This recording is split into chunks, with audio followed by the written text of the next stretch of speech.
Coach Adwell, obviously another football season upon us here. We'll talk about the team here in just a minute. Just your thoughts on just what you've seen from the boys throughout the summer and into fall camp. Yeah, they've had a good summer. Nice, dedication's been good. We've had good turnouts.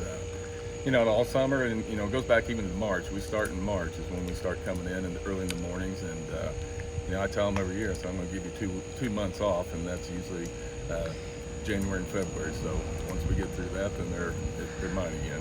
I know whenever we talked at Mo West, obviously I think everything was kind of hitting all at once there. When you kind of think about it, reflect on last year's run, just how special that was. Yeah, it was. I mean, it was a dream come true, to be able to go make the gauntlet that we went through, and play some of the great teams that we did, and be able to come out on top. But I've told the kids, since day one, starting this year, so last year's over, and that's nice to have. But if you live on the past, you're going to die in the future, and we've got to just keep putting one foot in front of the other, and win each play, and win each series, win each, every opportunity we get, we've got to get better at that. And if we miss out on that, we miss out, and that's pretty key.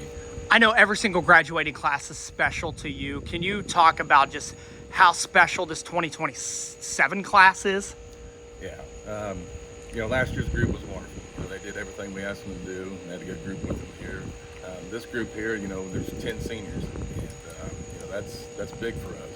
We don't have 10 seniors very often, and anytime you've got that number of kids that are been in the program and know what's expected of them, and good things are going to follow that. And we hope we continue to put one foot in front of the other. What's been your message to the guys? Obviously, as kids, it's easy to think, it's easy to get ahead of yourselves, it's easy to kind of read into the press and stuff like that. How have you been keeping everybody's heads level? Oh, I tell them every day they're no good, but no, you got to be real with them. It's, that stuff's going to be out there, but you got to improve every day. But you got potential to do something again, but you haven't done it yet, and you've got to be able to. You got to go out and put the proof in the pudding to be able to make it happen.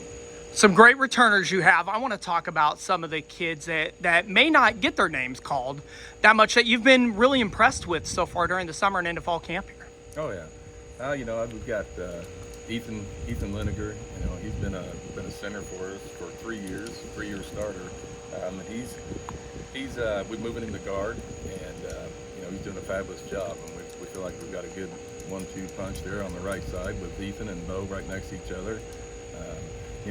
Jace Burns, he's stepping up and going to play center for us. And like I said, he's doing a good job. He's a sophomore, and he's eager to get his chance out there on the field.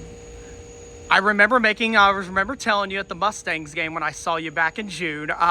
Worth County and Rockport is going to be our Cliff Notes podcast week 1 game of the week. It's almost here, about a week away. Your thoughts on that matchup? Oh, it's I love Coach Jones. He does a good job.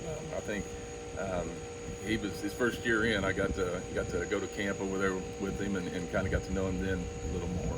But he does a great job over there being a young coach, and he does the right things. He knows what it takes to win, and that is to be able to run the ball and grind it out and focus on defense. And I feel like they really have done that the last few years, and it's paying off.